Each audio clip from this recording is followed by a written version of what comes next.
My name is John. McNally Robinson Booksellers in Manitoba. We're broadcasting tonight live from One Territory, the additional territory of the Anishinaabe, Ojibwe, Dakota, and Dene, the homeland of the Métis. We are here tonight to present an evening with two very exciting writers of weird horror fiction, just in time for this particular book. Those two authors, of course, are Lindsay Merbaum, author of The Gold Persimmon, which is published by Creature Publishing, independent publisher that we're very excited about. And of course, local hero Jessica Landry, author of the short story collection Mother, which is published by Independent Regions Publishing, and co-editor of the spectral anthology There Is No Death, There Are No Dead, Tales of Spiritualism and Horror, which is co-edited with Aaron J. French. That is published by Crystal Publishing. They are joined in conversation by McNally Robinson's own Joanna Graham, who is an incredible writer of weird fiction. We'll be hearing from all of them very soon. I'll put a link in the chat that lets you know how you can go about purchasing copies of all three of these books. So please do feel free to click through if any are of interest. You can also visit us in person, thankfully, now. You can give us a call, or you can also get in touch with us and we can ship books pretty much anywhere. We deliver door to door here in Winnipeg, and we can also ship via Canada Post anywhere, both nationally and internationally. One way or another, we'll make sure some of these wonderful books find their way to you. I am keenly aware that I'm the least interesting person that will be speaking here tonight, so I will take no more of your time other than to introduce your host for this evening. Joanna Graham is a Winnipeg writer, reader, and bookseller. She holds a master's degree in creative writing at the University of East Anglia, and her short fiction has appeared in The Shadow Over Portage of Maine, The New Phantasmagoriana, and is forthcoming in On-Span magazine. Outside of her role as manager of community programs at McNally Robinson Booksellers, she reads and writes as much as she can, and her work is fantastic. So if you haven't had a chance to read her work, Shadow Over Portage of Maine, she also does have her forthcoming short story. She is a really terrifying presence in that not only is she frighteningly efficient coworker and wonderful coworker at that, but also a really promising writer. So we're all very excited to see what she has. We're very interested. She is particularly drawn to unique works of horror, speculative fiction, and any piece of literature likely to make her skin crawl. So please join me in welcoming virtual Joanna Graham. Thank you so much, John. That was such a nice introduction. And thank you for putting this event together. Tonight, I am incredibly honored and just a bit nervous to have the opportunity to present these works and have a conversation with both Lindsay and Jess. Jess is joining us from Winnipeg and Lindsay is joining us from Michigan. Thank you both for being here. Now, without further ado, I'm going to introduce Lindsay Merbaum. She is a queer feminist author and high priestess of home mixology. After graduating from Sarah Lawrence College, she earned her MFA in fiction from Brooklyn College, where she was a recipient of the Hyman Brown Award. Her award-nominated short fiction has appeared in Pank, Anomalous Press, The Collegist, Epiphany, Gargoyle, Day One, Harper Pallet, and Hobart, among others. Her essays and interviews can also be found in Electric Literature, Bustle, Bitch Media, The Rumpus, and more. Lindsay lives in Michigan with her partner and cats.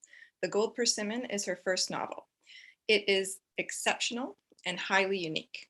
I can't think of anything else I've read that's quite like it, and I'm excited for you all to hear an excerpt from Lindsay. So Lindsay, I'll turn it over to you for your reading. Hi, thank you so much for that introduction. I'm so excited to be here and to read for all of you. So I've decided I'm going to read from part 2 of The Gold Persimmon. This rather slight text is broken into 3 parts. And so in part 2, to give you a little context, I'm reading from chapter 2 of part 2. We've just been introduced to Jamie, who is a young writer who's traveled to this sex hotel styled after the Japanese love hotels in New York City where they live, looking for a job, but really looking for a story. And while Jamie is there having an interview with the manager of the hotel, something happens. And at this point in the novel, we're just beginning to figure out what that is and how that's going to affect the story going forward. So I'll dive right in. All of a sudden, the lobby was strangely quiet and dark. Adrian was behind the desk, the phone pressed to her ear, waiting for something. Edison hovered over her. How many guests haven't checked out yet? He sounded frantic. Adrian rolled her eyes. Hold on. She scanned her screen. Only a few. There's someone right here in the garden room, looks like. She pointed down the hall. Okay, good. Leave them, Edison said. Shouldn't we let them know what's going on? What is going on? Edison aimed a remote at a TV I'd failed to notice. A morning talk show host smiled down at us with ersatz benevolence. She opened her mouth to speak just as Edison changed the channel. I glanced down the hall. You said someone's right here? Wouldn't they hear the commotion? Adrian shook her head at me without looking up from her screen. Soundproof rooms. Soundproofing, of course. How clever. I can go knock. Should I go knock? She ignored me. I'll go, I declared, and headed in the direction Adrian had pointed. Except I didn't know which door to knock on. Then I noticed one was slightly ajar. I pushed it and it glided open silently to reveal a room full of plants, including an apple tree with a basket of fruit at its feet and a crown that grazed the skylight. This had to be the garden room. The glass looked translucent, but I couldn't tell from the floor if it really was so, or if the fog pressing down on it made it appear that way. Or maybe it was dirty with soot. Regardless, the window was a square of gloom on a ceiling painted to look like a clear sky, with glittering butterflies and hummingbirds suspended from wires. Picnic weather. A clock shaped like an owl checked off each second, its eyes sleepily rolling back and forth. It was only 10:30 a.m. The carpet was coarse and resembled artificial scrub grass. The bed was round, nestled in a wicker frame like a bird's nest, the pillows shaped like eggs, the comforter made up of strips of felt in varying shades of brown and beige. And then I realized with a start that someone was there, asleep in the nest, a shapely leg thrown over the covers. From what I could tell, she was naked. I tried to retreat without waking her, but she sat up, flashing me a small pert breast as she rubbed her eyes and yawned. Then she saw me. She didn't say anything. My hand was still on the doorknob. I'm so sorry. I looked at the carpet beneath the nest and noticed a condom wrapper lying there amongst some apple cores and small torn up bits of what looked like wax paper. The woman was watching me, bemused, unfazed by a stranger entering her room. She made no move to cover herself. I cleared my throat. There's an emergency. Without a word, she stood up, a silver charm on her wrist catching the light as she reached for her clothes, slung across the back of a chair made of twigs, and began dressing, her back to me. Her ass was tattooed, a constellation in dark blue inked across her left cheek. I wondered which constellation it was. It looked like maybe Orion. She stepped on a piece of the wax paper and it stuck to her foot. A diamond pattern had been pressed into it like snakeskin. Maybe it really was snakeskin. Then I realized I was still standing there and shut the door. I rushed back down the hall, face burning, watching my sneakers to anchor myself. The TV was on mute. A big-breasted news anchor in a hot pink blazer mouthed words with plump, shining lips, her skin stretched too tightly across her skull for a ripple of emotion. Ribbons of text scrolled across their lower half of the screen. They said something like, mysterious cloud engulfs New NYC, mass panic ensues. Not exactly that. Maybe they didn't use the word engulf or panic. Click clack. It was the woman I had come upon in the bird's nest. She was dressed now in a loose, creamy white blouse and a short A-line black leather skirt with bare legs and black peep-toe stilettos. She wore no jewelry beside the one slim bracelet with what I now saw was a single cat-shaped charm. She didn't have on any makeup that I could detect either, though it seemed like she had taken the time to brush her hair, which was lustrous and long, shining in a black cascade over her shoulder. The air thickened around her as my stomach oozed up through my chest and swallowed my heart. She saw me looking at her and smiled slightly, a coy smile for herself, not me. I blushed from forehead to collarbone and shifted my gaze back to the TV. The news had turned to a silent video of a podium with the mayor behind it. A cell phone buzzed once, then 3 more times in quick succession. I risked a quick glance at the woman from the garden room, saw her shaking her head at the phone as one finger danced across the screen. Sighing, she walked over to one of the white couches and sat down. Her gait was slightly pigeon-toed. I hadn't looked outside since I'd come back downstairs, even though the doors were right there. I moved my head ever so slightly to the side, a little more with eyes downcast, till I thought I could just get a peek. Then I looked up fast. At first, I didn't see it, and I felt a swell of relief. I almost laughed. But then I realized I was staring right at it. Except for a little swath of blue, the cloud had enveloped the entire skyscape. It was too dark, too intense, with a purplish hint of violence in its folds. I imagined this was what a storm looked like on Mars. There were faces in its shadows, stern giants frowning down at us, poised to squash or swallow all. The bird's nest woman was looking outside too. Slowly, heels clicking, she made her way over to the glass doors. When she walked, she moved from the shoulder first, her hips following, toes pointed inward. She stood there looking up, the phone in one hand buzzing every few seconds as she reached up with the other and pressed her palm flat against the glass, fingers splayed. When she turned back towards the room, her wry smile had gone and been replaced by an expression that terrified me far more than the cloud itself. I couldn't know what she saw when she looked up at it, but she knew or imagined that I didn't. Then I noticed a thin strand of white bleeding out from her temple, stark against her black hair. Had that been there before? It must have, I told myself. My heart was beating too fast, blood thrumming in my ears like someone pounding on a door. I thought of my parents in their quaint little kitchen upstate, the tiny ancient television set my father Harold would prop up on the table if there was something important on, and he wanted to watch it during breakfast. My mother frowning, disapproving as always, vigorously scraping a pan from last night's dinner over the sink in the background. Were they watching this? Did they know? I looked around the room, counting. Adrian, Edison, the garden room guest. 4 of us so far. No one was speaking. They were all transfixed by the TV, except Adrian, who was staring stonily ahead, lips sucked in. I couldn't tell what she was looking at, if anything at all. The garden room woman sat on the couch, legs crossed, leather skirt hiked up and twisted around her hips as she continued texting. Slowly, I shuffled across the lobby, then positioned myself a few feet behind the couch, casually leaning on one leg, my chin tilted upwards so I could see the TV. I snuck a glance at her phone. I couldn't read the text, only saw the contact was mother. I felt around in my pocket, searching for my own cell phone. Anyone tried to call me? Then I realized I'd left the phone in my apartment. I could see it clearly, sitting primly on my pillow. I glanced back at her phone and saw the chain of messages growing longer and longer. How many texts had she exchanged within the last 10 minutes? 30? As if she heard me, she looked over her shoulder at me and fluttered her lashes. I'd been caught. I blushed, then cleared my throat, deciding to go with it. Why doesn't she just call you? She paused as if considering how to feel about this question. Then she smirked at me and sighed, rolling her eyes at the same time for a combined effect of exhausted exasperation. Because she doesn't want to be a bother. I felt myself smile. I'm sorry, I didn't know what to say. She waved me off. Her nails were glossy, short black cherry squares.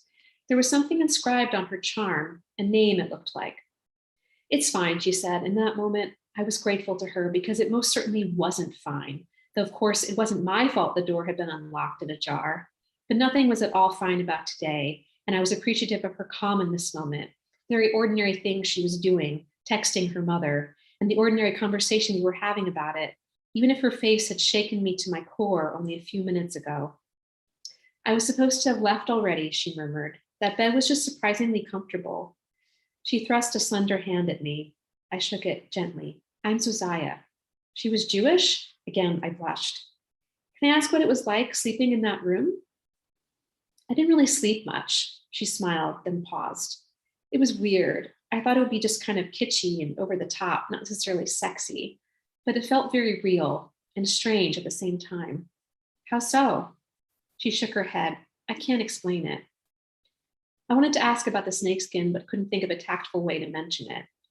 Meanwhile, the TV got unmuted, and the anchor woman with the motionless face and torpedo breasts suddenly had a voice to tell us she knew nothing, while issuing cautions at seemingly timed intervals to stay indoors, stay inside, don't go out until what? Thank you. Thank you, Lindsay. One of the details I really like in that section is how the writing itself kind of pulls the reader into the artifice and the illusion of the garden room. The bed is described as made to look like a nest, but when the bed is referred to later, it's just the nest. Someone was sleeping in the nest, the woman I'd encountered in the bird's nest. It's one of the examples of really, really strong writing that's throughout the book. But we will discuss that more later, because right now I have the pleasure of introducing Jessica Landry. From the day she was born, Bram Stoker Award-winning winner Jessica Landry has always been attracted to the darker things in life. Since then, Jessica's fiction has appeared in many anthologies and in her debut collection, The Mother Wound, which includes her Bram Stoker Award-winning short story, Mutter, and her Shirley Jackson Award-nominated novelette, I Will Find You, Even in the Dark. As well, There Is No Death, There Are No Dead, an anthology co-edited with Aaron J. French, was published in August by Crystal Lake Publishing, and her short story, Carbon Rights, will be appearing in Aliens vs. Predators, Ultimate Prey, edited by Jonathan Mayberry and Brian Thomas Schmidt, out December 2021 from Titan Books. As a screenwriter, she has various projects in development, including her directorial debut, My Only Sunshine with Eagle Vision. Please welcome Jess Landry. Thanks, Joanna. And Lindsay, awesome job. I hope I can follow that well, because that was, woo. All right, I'm going to read an excerpt from one of my stories called Floating Ghosts, available in The Mother Wound, out now, wherever fine books are sold. All right, here we go. So, I was asleep when my mother died, warm, comfy, dreaming of a rose garden, one with no leaves, no greenery, only black petals resting on thorny stems. As I walked through the garden, the dirt grew rougher, rigid. Thorns pushed themselves through the mud until the path I was on disappeared completely. I thought I'd feel it then, the thorns winding up my legs, piercing my skin. But when I looked down, my feet drifted over the tangles. I dreamt she was there, my mother, underneath the knots, her hands outstretched, not to me, but to something beyond me, something small. My mother loved to garden. She said it was the one thing that kept her sane, that and the floating ghost. When I was 9, we found ourselves in Dover along England's southeastern coast. My mother had packed us up and moved us all across Europe in search of answers to questions she never shared. She moved us on whims when the air didn't feel right in the places we were resting. She moved us on whispers, on words slurred from the mouths of drunken bar patrons. She moved us because standing still for too long frightened her. The moments when I did pry about our constant travels, her response was always, "I'll tell you when you're older." My mother was a small-built woman, one that floated more than she walked, and wherever she went, the weight of the world followed. I saw it in her shoulders, how they slouched inward ever so slightly. I saw it in her face, how it would light up at the beginning of our journeys and fade out by the end. It was around those times when the light had gone that I knew to say goodbye to any friends I'd made and start calling any toys I'd collected. We could never take anything with us, wherever we were headed next. Though I didn't remember much of my younger years, I could recall certain places, certain attractions. Whenever the scent of lilacs found my nose, I was reminded of a shop my mother had taken me somewhere, one filled with dried flowers and tiny vials full of strange salts. My mother had sat around a table across from a woman dressed in gold who glared into a glass ball.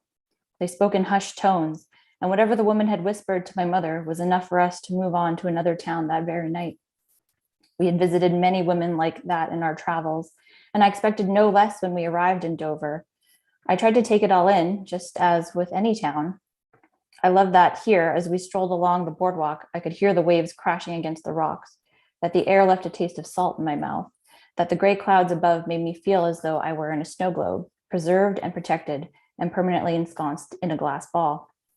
But nothing was ever permanent. It was only a matter of time. Until my mother saw the poster hanging in the window of a boarded up shop. "Come see the floating ghost," it said in bold, bright letters next to a photo of a blurred face.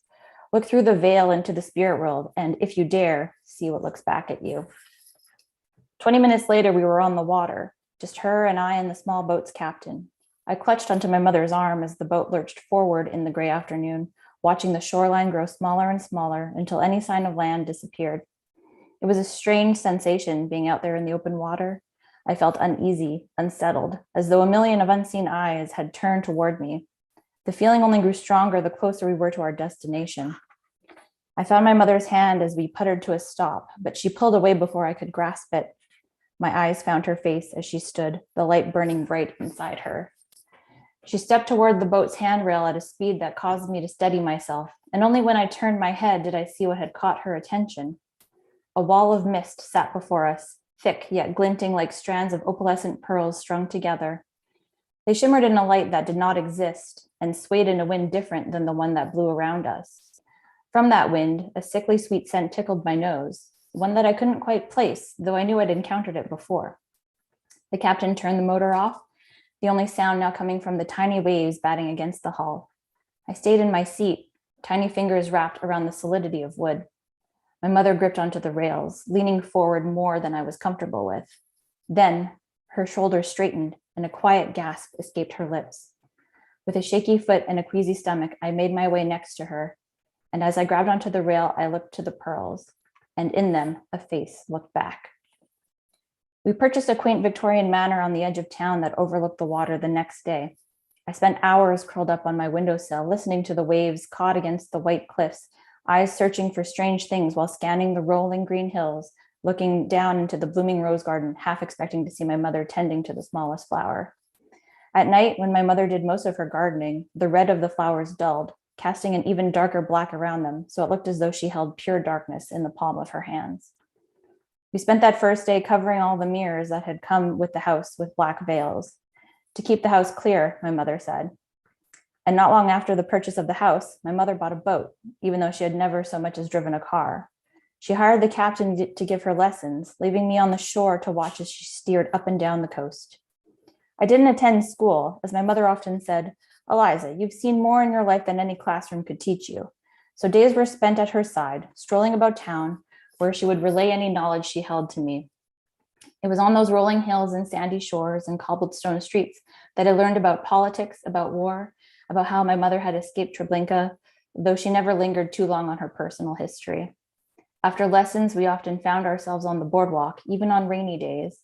I'd point out music boxes that I wanted or 5-cent games to play, and though she always agreed to what I asked for, her eyes were never on me. They always found their way to the water. My mother had sent for our things, her things mostly, things in storage God knows where for God knows how long, things I had no idea existed. And within days, the house started to feel fuller.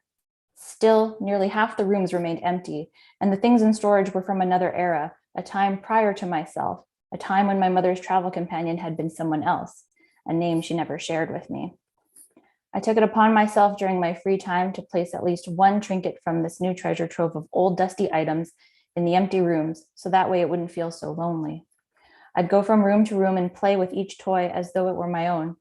But when I went to place a music box in the attic, I found the door locked. Being a curious child, I peered through the keyhole and saw a moonlit room stripped down to the studs. Tucked away under the window sat a chest. "You're not to go in there," my mother said when I later asked about it. I nodded, already planning my entry.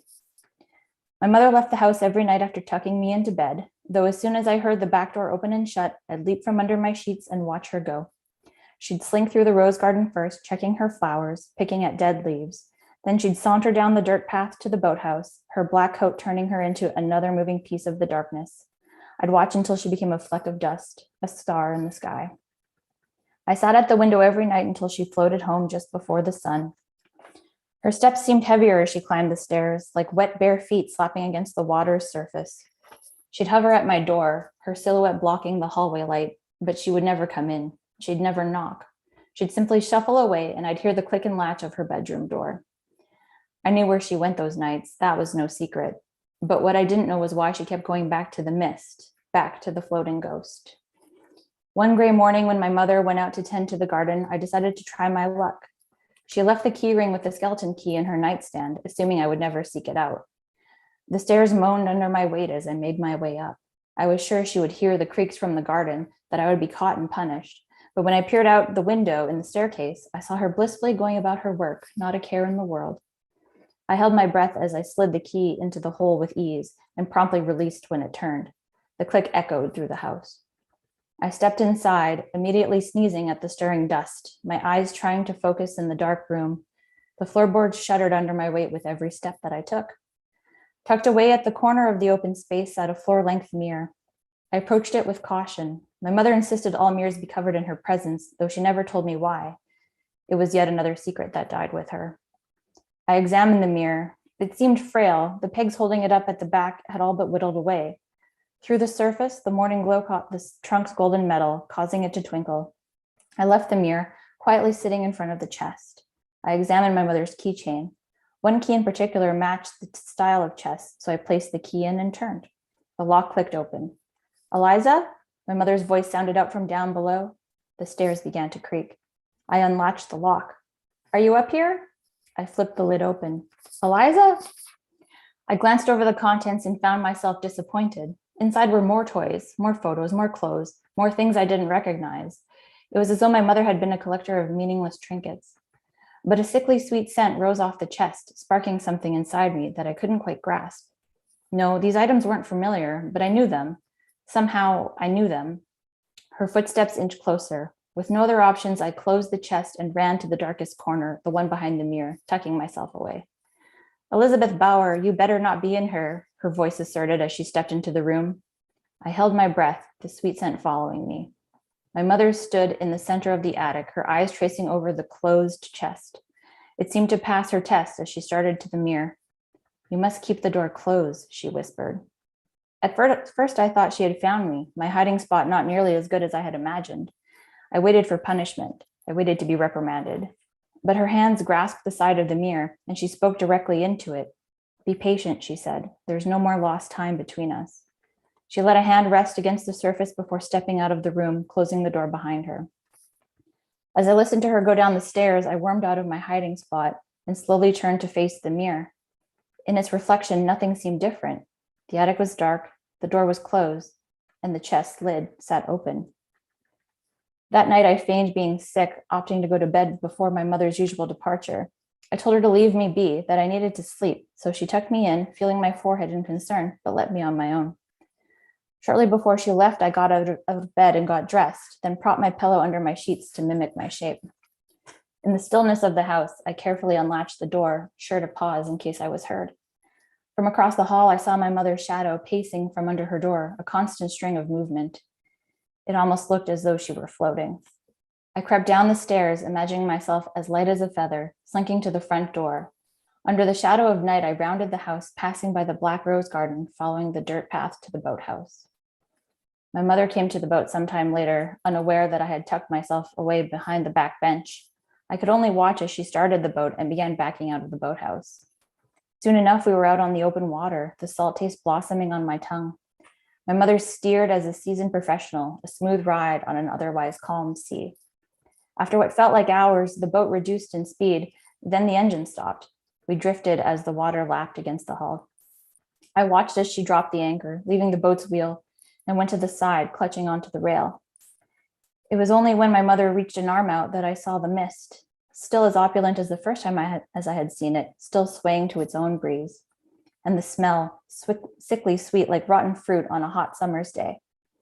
A smile crossed my mother's face, a laugh escaping her lips, a sound I hadn't heard often. Then I watched as she kicked off her shoes and propped herself up on the thin ledge of the boat, crouching at first to steady herself, then, in sync with the waves, coming to a stand, her arms outstretched in front for balance. "Mama," I shouted, springing from my hiding spot. But as I stood, she pitched herself forward. Her body disappeared into the mist. "Mama, no!" I ran to the spot she had stood, my eyes on the water below, but she wasn't there. And when I looked into the mist, I saw my mother floating, holding onto the hand of a little girl.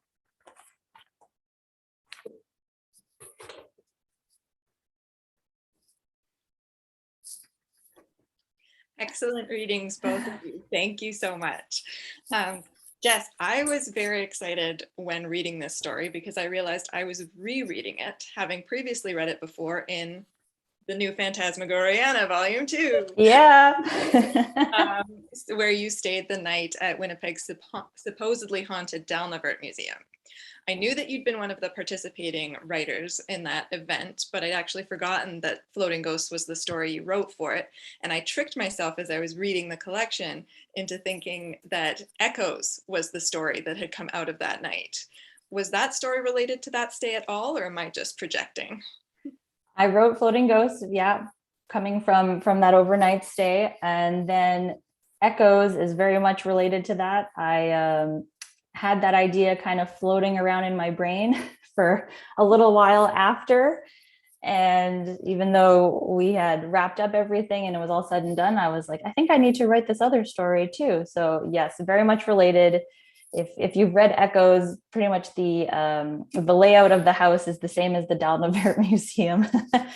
And yeah, so it was a really great experience doing that. I spent the night with David Demchuk, J.H. Moncrief, and Adam Petrash, and we all hung out in a haunted museum. I mean, what better way to spend your time?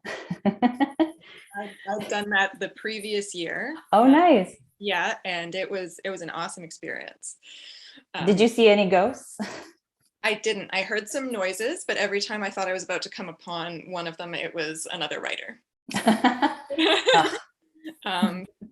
Anyway, but now I want to talk more specifically about both books. And the first thing, when I was looking over both of your readings, that I noticed was some almost parallel descriptions in the passages that you both just read from. So Lindsay, from the Gold Persimmon, Jamie's description of the cloud, which you just read, was, and the one I'm talking about was as follows. The cloud had enveloped the entire skyscape. It was too dark, too dense, with a purplish hint of violence in its folds. That's such a great description, by the way. I imagined this was what a storm looked like on Mars. There were faces in its shadows, stern giants frowning down at us, poised to squash or swallow all. And then Jess, your initial description of the mist in Floating Ghosts. A wall of mists sat before us, thick yet glinting like strands of opalescent pearls strung together, shimmered in a light that did not exist, swayed in a wind different from the one that blew around us. And then towards the end of that section, I looked to the pearls, and in them a face looked back. So these descriptions both set up certain scenarios of abnormality, and they both have faces in the mist looking back. We didn't even plan that. I know. I was so delighted to come across that. It's obviously an eerie image, a face where you don't expect one that's observing you when you thought you were unobserved perhaps. It could allude to a mirror, the start of an existential crisis, disassociation, longing, lots of things. So I'm wondering, what does that image signify to you both, and how does it connect with the rest of your work? Can we start with you, Lindsay? Sure. Yeah, so in part 2 of the Gold Persimmon, from what I just read, there's this inexplicable fog that descends over New York City. And the decisions that Jamie and the other people inside the hotel make as a result of that situation determines their fate throughout the rest of the book. And the fact that we don't know what the fog is, or if it's toxic, or what's really going on, is part of what causes their anxiety. But it's also anxiety producing for the reader as well. And I imagine the fog is sort of like this, we talked about, a mirror or reflection. I imagine it as a sort of reflection of the character's internal fears, a lot of which get explored throughout the remainder of the story, where the issues they confront in each other forces them to face certain realities about themselves, about their lives, which in a way has absolutely nothing to do with the fog at all. It's sort of this catalyst for that. So that's kind of how I thought about it. I wrote this before I had really experienced the full extent of the fires in California, where I previously lived for 10 years. I wrote this before the pandemic happened and people were forced into close quarters with each other for extended periods of time. So it's interesting how that metaphoric construction of, internalized fear and secret fear became very external and very real and not fictionalized at all in our shared reality. Yeah, absolutely. I love the ambiguity with the mist. It's a thought-provoking element of the book that has stayed with me since I first read it earlier this summer, I believe. So Jess, is there any overlap there, or does it signify something different to you? For me, so I actually have this condition called hypnagogic hallucinations. So what that is when I'm in between being awake and being asleep, my brain is still very active. And so I'll often see faces and people while I'm trying to sleep, which can, when I first had it was a little disconcerting, but I've suffered from it for, probably 25 years now. So I'm very much used to it.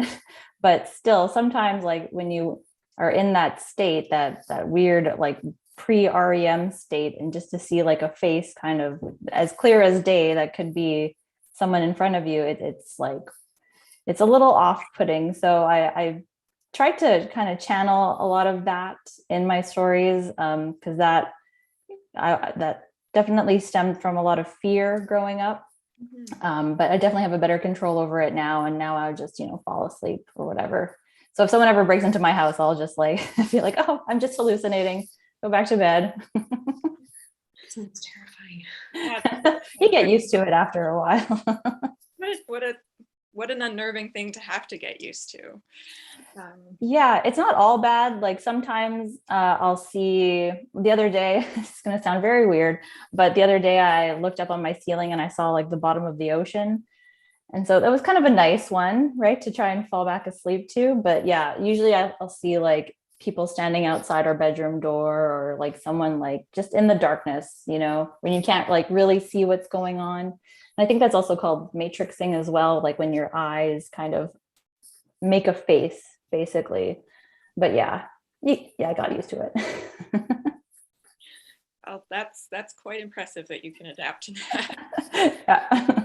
But sort of speaking of the in-between state, on a few different levels, I also want to talk about barriers and boundaries and structure a little bit too. So the wall of mist and then floating ghosts and the cloud descending over the city are barriers in a way, but they're permeable. They can be transgressed. And characters transgressing both literal and metaphorical structures and boundaries was something I noticed a lot in both of your spectacular books.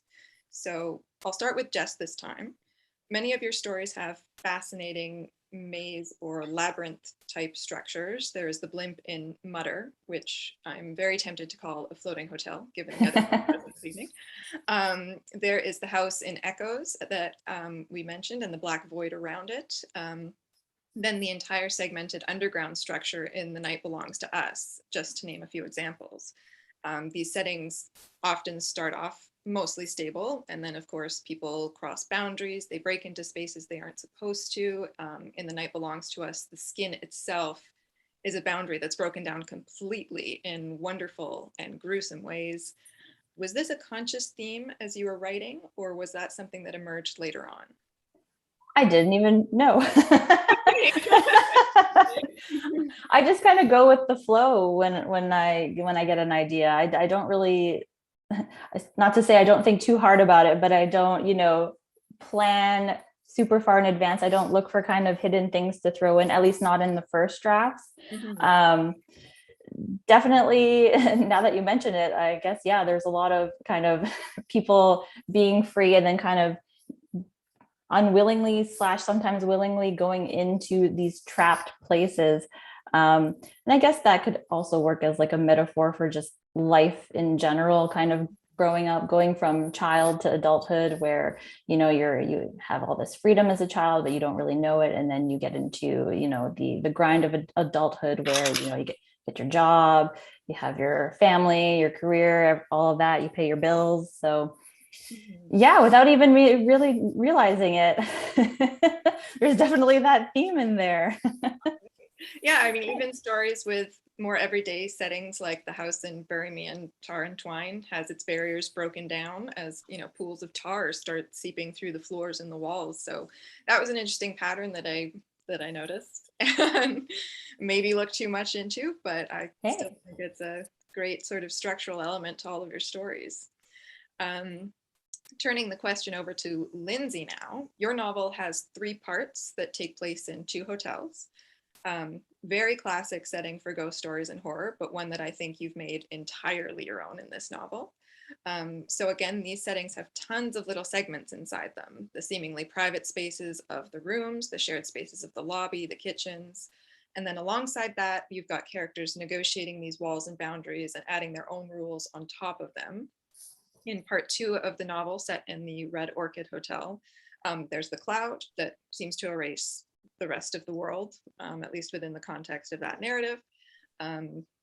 So it's just the hotel, the cloud, and the people inside the various spaces in the hotel. The Gold Persimmon, the first part and the third part of the novel, there's no external threat or no obvious external threat, but the protagonist Clyde divides the hotel from her life outside of it with her own set of rules, which of course are broken when her and Edith start their relationship.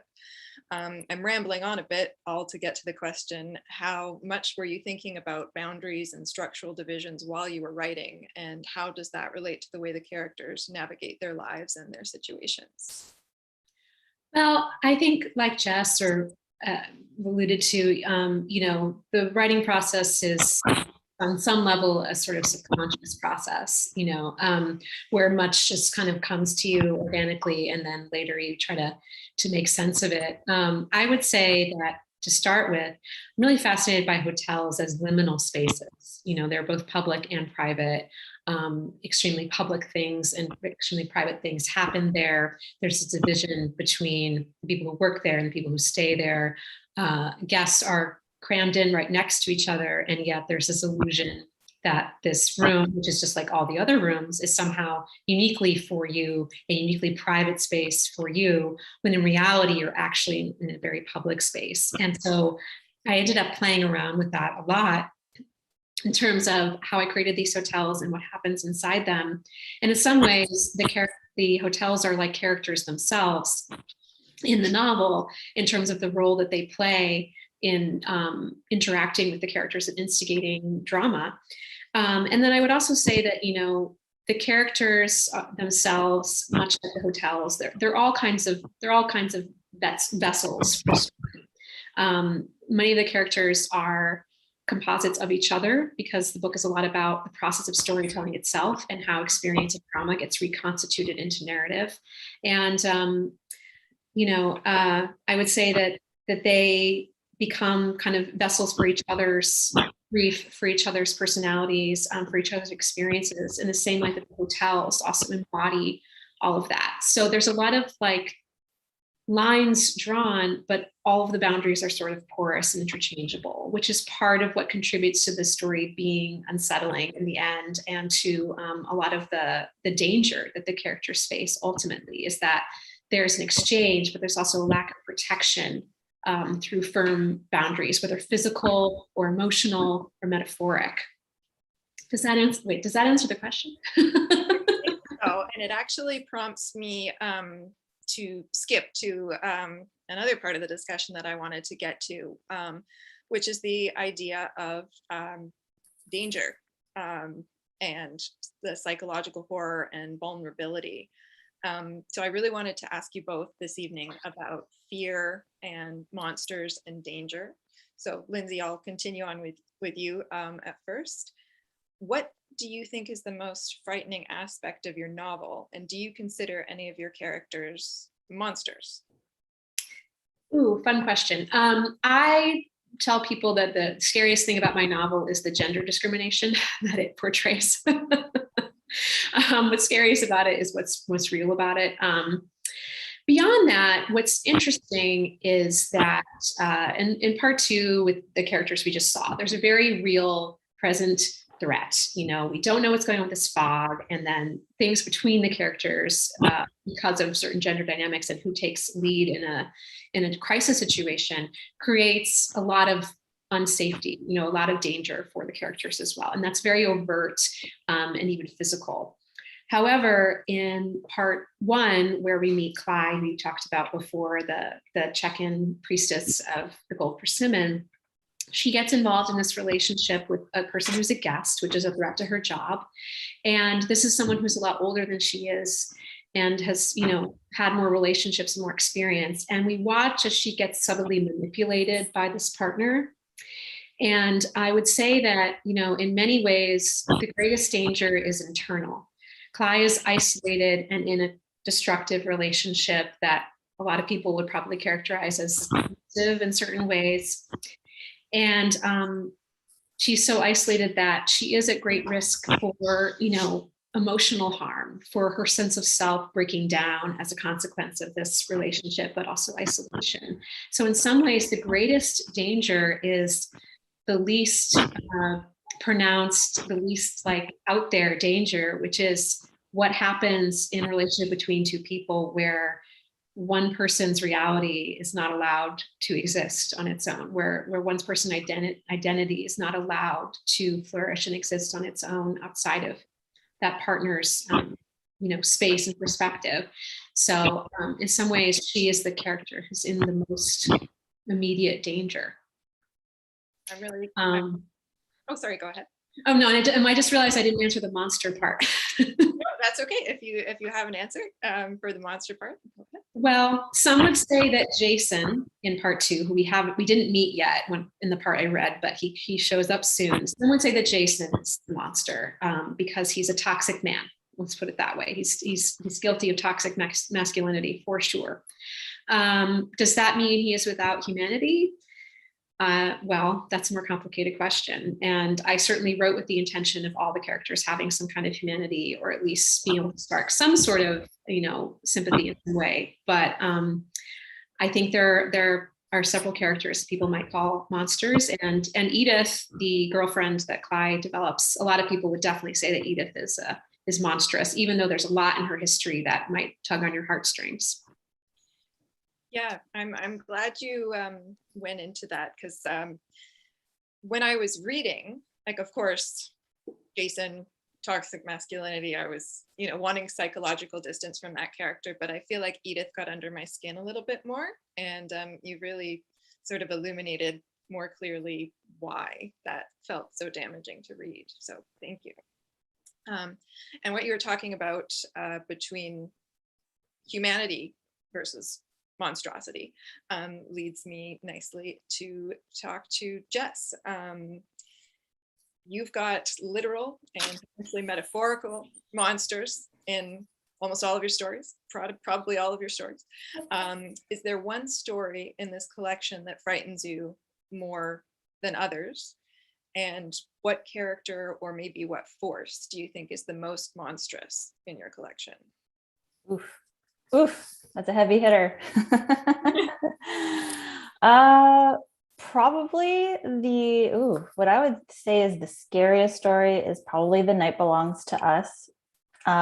It's the one that I wrote most recently.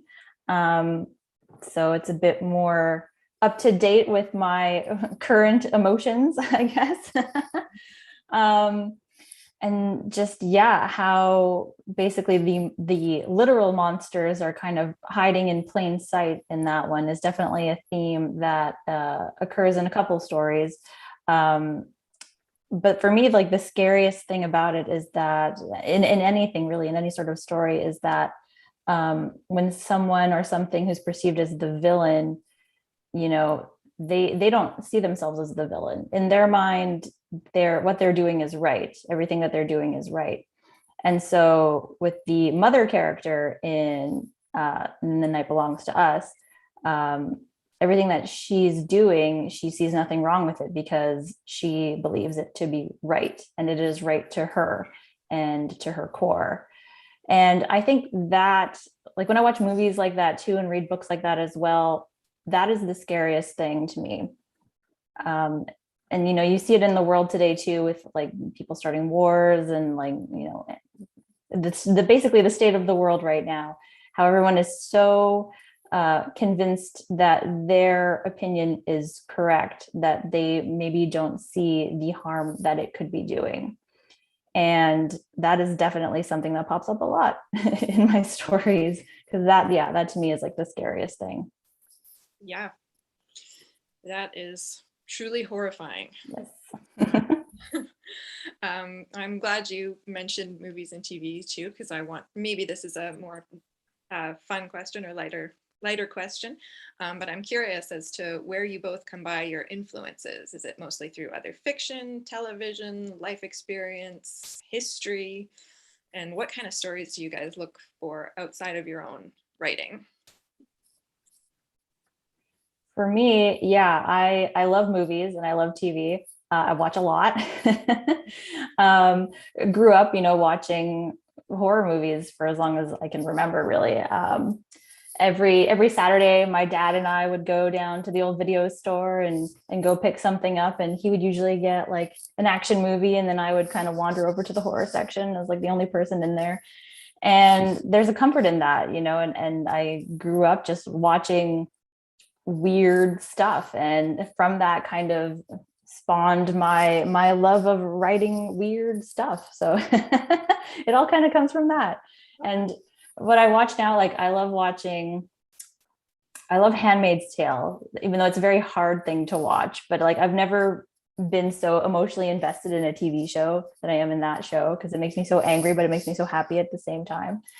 And yeah, I watch a lot of sitcoms and just watch whatever. Like I'm watching Squid Game right now. I'm sure everybody has already seen it and finished it. I have one episode left, but I'm really liking that. And it reminds me a lot of the movie Battle Royale, which came out quite a while ago, very similar themes. So yeah, I think what I like to watch and what I write is all kind of very similar too. I don't like rom-coms, so I probably won't be writing any rom-coms anytime soon. Fair. Yeah.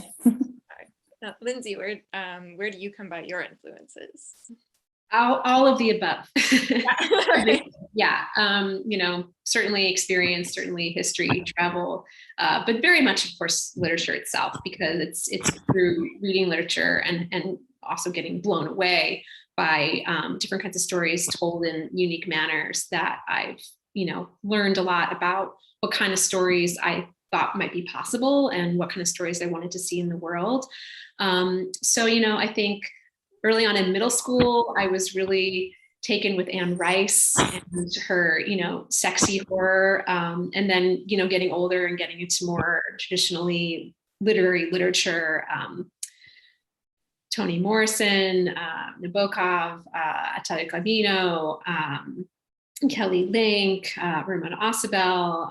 I could go on and on and on, because in some ways I feel like everything I read influences in some way, but I feel like I learned a lot about what stories could look like by reading works that challenged genre or boundaries in some way.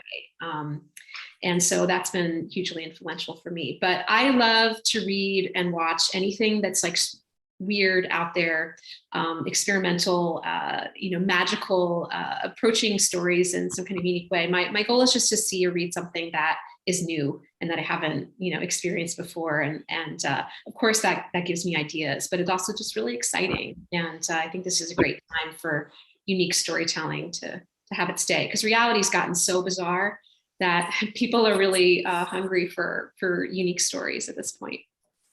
Absolutely. So what are you reading right now? I am currently reading Active America, a collection of short stories that won the Catherine Ann Porter Prize in 2017, I think, by Megan Cass. But I have a stack of books to read right now that's like, the camera doesn't even extend far enough in the view to show you how tall this stack is. So I'm really excited to read so many things. I've got Bunny by Mona Awad on deck. I've got Tales the Devil Told Me by Jen Fox on deck. So yeah, I just need to be reading constantly. What's with all this life stuff? Let's just read. Yeah, no, I'm the same way. I read Mona Awad, Bunny by Mona Awad a little while ago. It is dark, it is messed up, and I think with the writing background, you'll you'll probably like it. Yeah. get a lot out of it. I'm looking forward to it. Good. Looking forward to it. I love The Handmaid's Tale, the book. This, by the way, Jess, it's such a good one. Yeah. Feminist horror all the way. I haven't psyched myself up to watch the TV show of The Handmaid's Tale. Yeah, I'm so- a bit of a coward there. But yeah, no, the book, again, what you were saying, it makes me so angry, but then so happy that it's been put down into words, into literature, to illuminate all those frustrating truths. So what are you reading right now, Jess?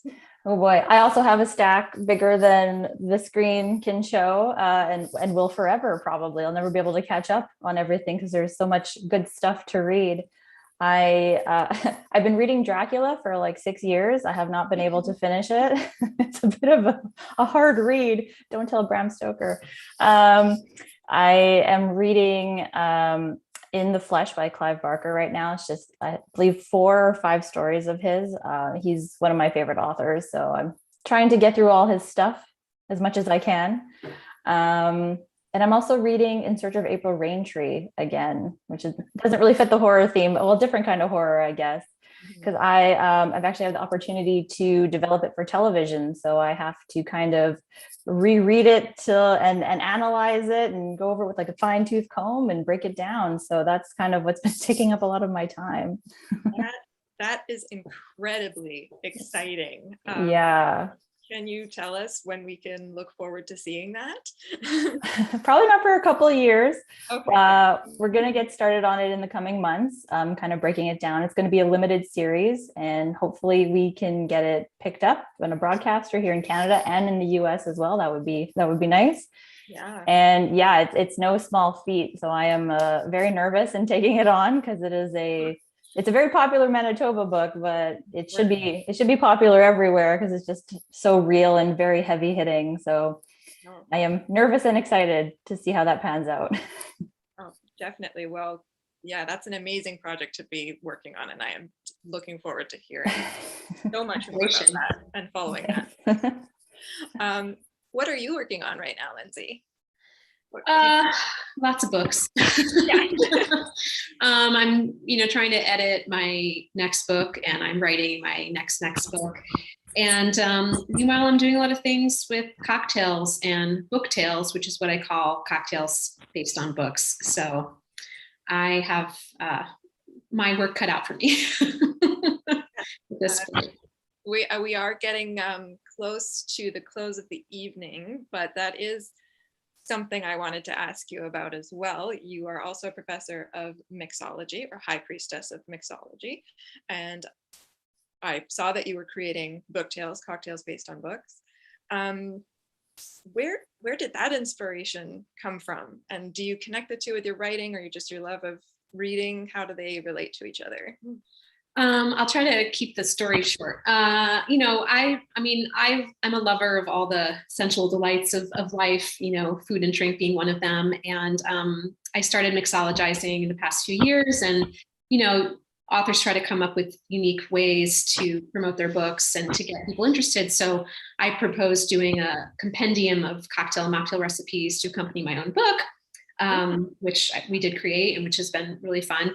And so after I finished that for my publisher, I thought, okay, well, I'm going to extend this to other people and see if other writers and some of the groups I'm in, if they want something like that. And, at this point, I've made almost 50 book tales. And it's really fun because it gives me a chance to create a synesthetic experience where I'm trying to embody for potential readers what a story tasted like to me. And I create a tableau and photograph each cocktail, often with a lot of bizarre props or, other sort of moody elements to visually represent references from the book. So it's very much tied to my love of reading. And it's a really fun way to talk about the experience of reading a book. It's a sensual experience. You can actually, taste it and be intoxicated by it potentially. So the idea of what a book tastes like is wonderful. I am so glad that exists. And are there any compendiums to the Gold Persimmon still available, or have they all been snatched up? Absolutely. No, I still have compendiums for sale on my website, lmerbaum.com. I have a shop section there where people can purchase as many compendiums as they like for themselves or as gifts. I did run out of the bundles featuring the compendiums and the recipe cards along with a copy of the book, but I'm thinking of opening a wait list for that. So if people want the whole kit and caboodle, it can still happen. Thank you for asking that. No Helping me problem. promote. So it is 8 o'clock now. I didn't get to all of my questions, but I understand that is the story of these kind of evenings. So I think it's time for me to pass it back over to John. But I want to, just before go, heartily recommend all of these books. This is amazing. I haven't read anything like it. And I've got Jess's book here. This is amazing too. There are so many stories and they vary in length. Some of them are just 11 lines long and they still tell a story. And The Night Belongs to Us is 66 very unsettling and disturbing pages long. There are so many great stories in here. Both of these should be purchased, read, especially this weekend, but all year round. So I'm so happy that you guys let me talk to you about all of the interesting stuff in these books, or at least just some of the interesting stuff in these books, because there's too much interesting to talk about and fit into an hour. Thank you so much for joining us. Thank you for reading. It's been so great to celebrate these works. Thank you so much. Thank you. I will continue the gratitude rolling along. It was such a pleasure to be able to sit back and listen to the readings and listen to the conversations. So thank you all so very much for taking the time to join us. Thank all of you here in the Zoom webinar and all of you watching on YouTube as well. We really appreciate your presence. This will remain live on YouTube. So if you would like to watch it again, share it with anybody, it will remain up. So just visit our YouTube channel. Again, the books which are available for purchase at McNally Robinson are the Gold Persimmon, Mother,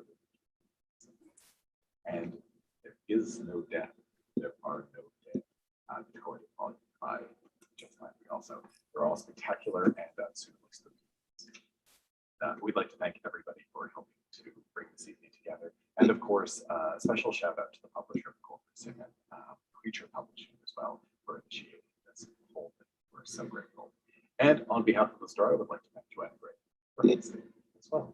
So have a wonderful night, everybody. And please do take care. Happy Halloween. Happy Halloween. Halloween.